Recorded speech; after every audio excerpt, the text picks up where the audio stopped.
Fala, estudante, beleza? Meu nome é Pedro Ítalo, sou seu professor de matemática e nessa aula nós vamos falar sobre os conjuntos numéricos. Enquanto roda a vinheta, se inscreva no nosso canal se ainda não é inscrito, vai lá no sininho e ative as notificações para você receber uma notificação toda vez que nós postarmos um vídeo. Então, roda a vinheta pra gente aí, produção!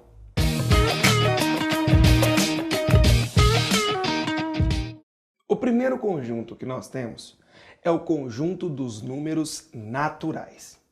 Como o próprio nome fala, são aqueles números que surgiram naturalmente, com a necessidade de se contar. Antigamente, não sabia-se, por exemplo, quantas ovelhas tinha um pastor. Ele só sabia assim, ó, passava uma ovelha, ele pegava uma pedra e colocava na capanguinha.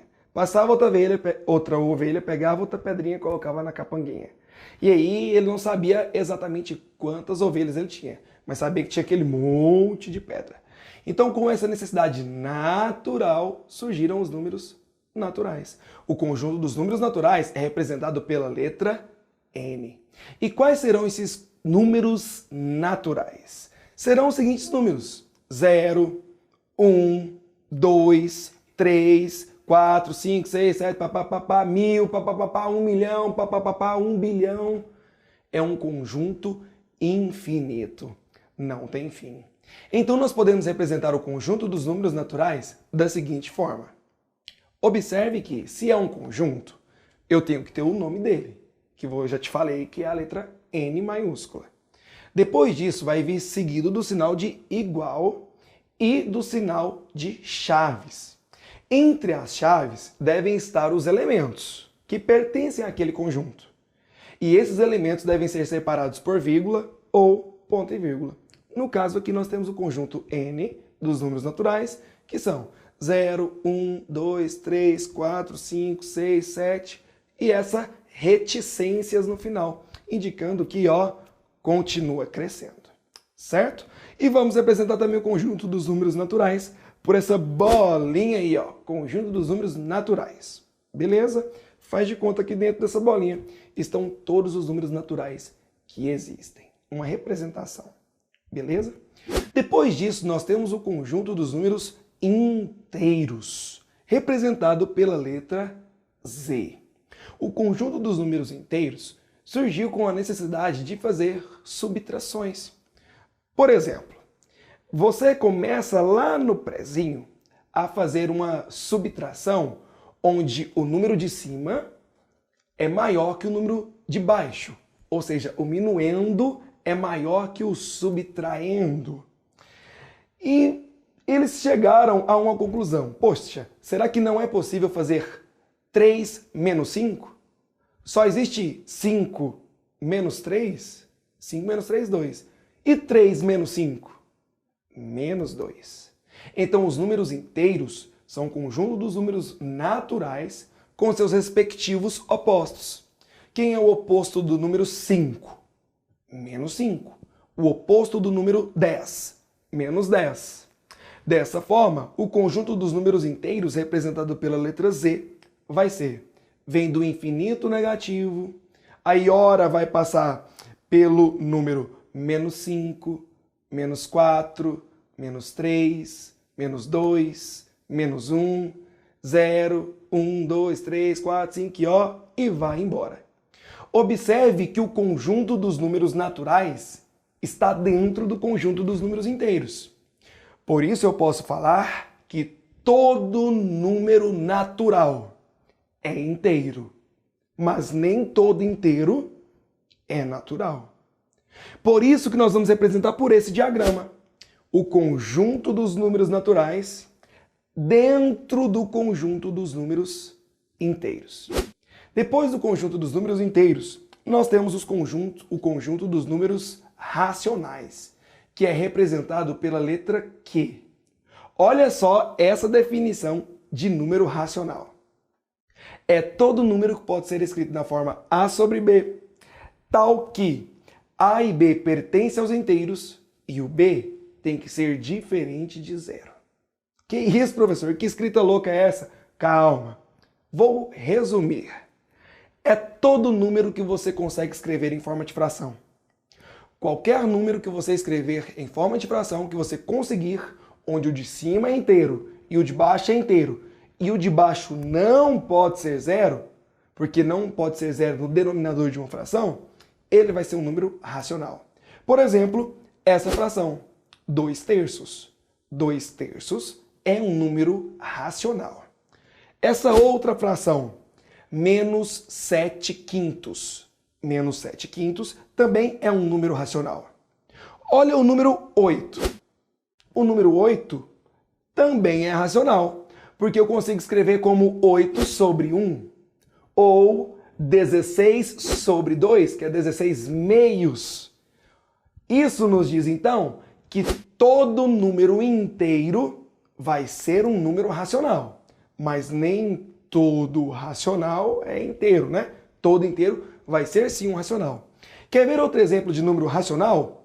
O 2,4. Uai, decimal finito? Sim, um decimal finito é um número racional. Porque o 2,4, você consegue escrever ele como 24 décimos, 24/10. Esse outro número, 1,375, você viu que ele é um número decimal finito? Você também consegue escrever ele em forma de fração.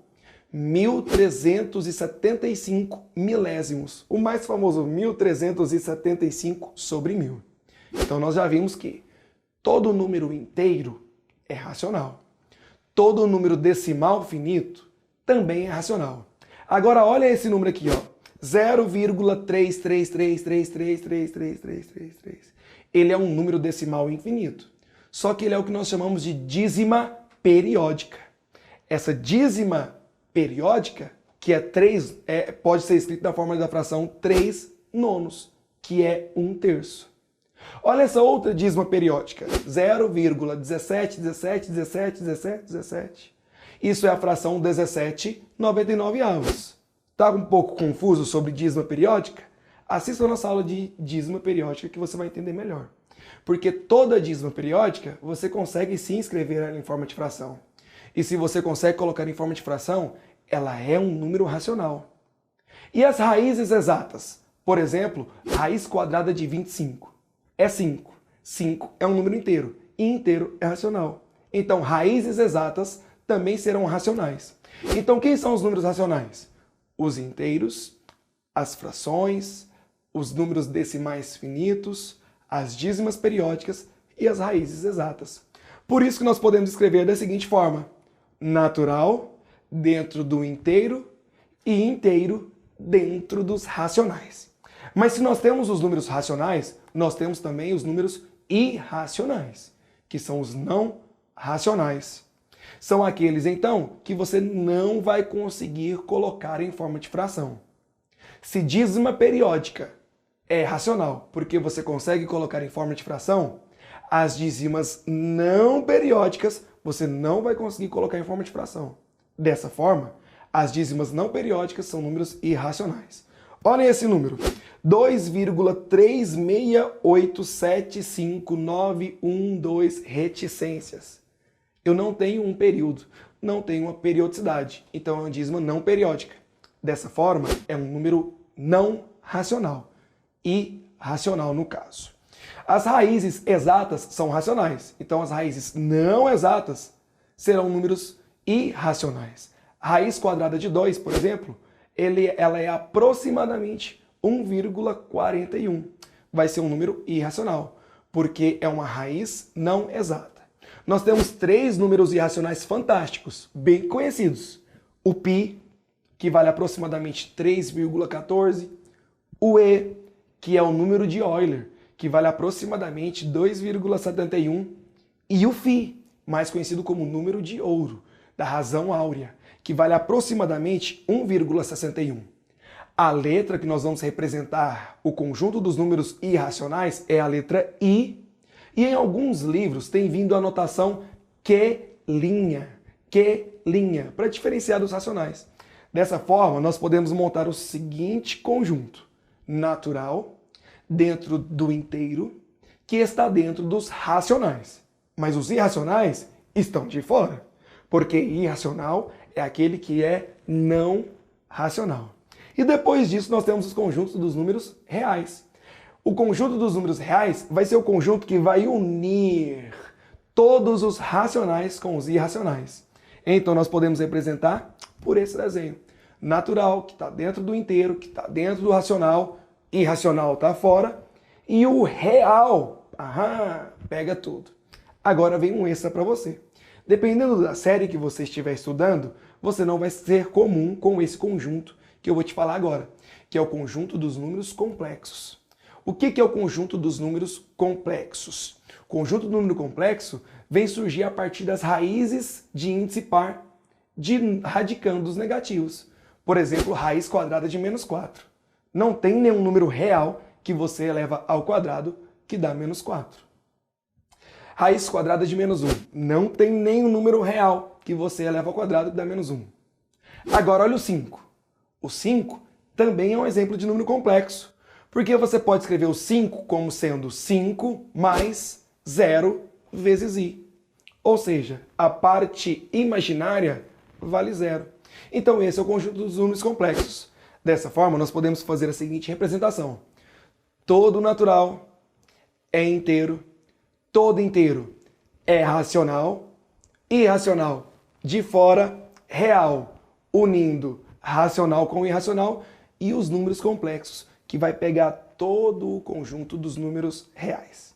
Essa foi nossa aula sobre conjuntos numéricos. Curta, compartilhe, se inscreva no canal se não é inscrito. Não esquece de ativar o sininho. Vai lá embaixo, deixa o seu comentário. Clica no gostei, porque aí o YouTube vai reconhecer que você realmente está gostando do vídeo. E quando nós postarmos um vídeo para você, para te ajudar, vai aparecer no topo da sua timeline. E é isso aí. Eu sou o Pedro Ito, seu professor de matemática. E bom estudo!